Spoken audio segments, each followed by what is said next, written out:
குழந்தைக்கு ஃபீட் பண்ணுற லேடிஸ் எல்லாம் கொஞ்சம் ஜாக்கிரதையாக இருங்க. அனு அப்படின்றவங்களுக்கு 2 மாதம் குழந்தை ஒன்று இருக்குது. அனுவோட ஹஸ்பண்ட் வேலையை முடிச்சுட்டு நைட்டு 8 மணிக்கெலாம் வீட்டுக்கு வந்துடுவார்.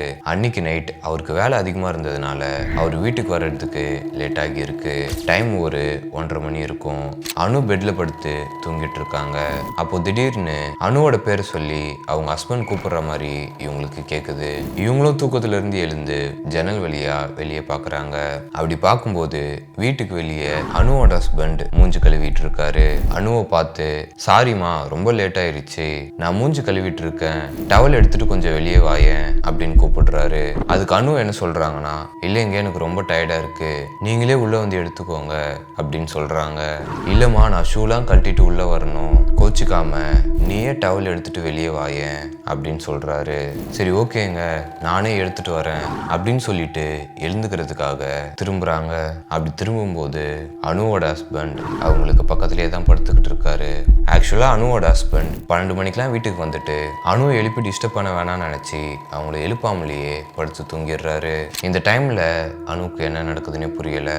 எக்ஸ்ட்ரீம் பயத்துக்கு போயிடுறாங்க. இப்போ உடனே திரும்பி ஜன்னல் வழியாக வெளியே பார்க்கும்போது அங்கே யாருமே இல்லை. பட் அந்த குரல் தொடர்ந்து கேட்டுக்கிட்டே இருக்கு.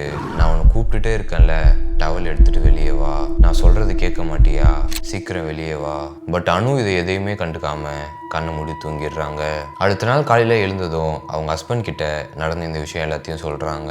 அதுக்கு அவங்க ஹஸ்பண்ட், உனக்கு இப்போ தான் குழந்தை பிறந்திருக்கு, நீ குழந்தைக்கு ஃபீட் பண்ணிட்டும் இருக்க, ஸோ இந்த மாதிரி டைமில் இந்த மாதிரி விஷயங்கள் நடக்கிறதுக்கு நிறைய வாய்ப்பு இருக்குது, அதனால் நீ நைட்டு 8 மணிக்கு மேலே வீட்டை விட்டு வெளியே போகாத, இந்த மாதிரிலாம் சொல்லி அனுவை சமாதானப்படுத்துகிறாரு.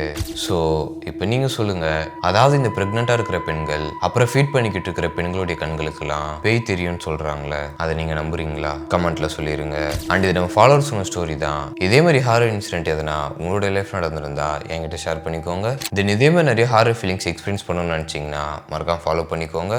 Okay bye.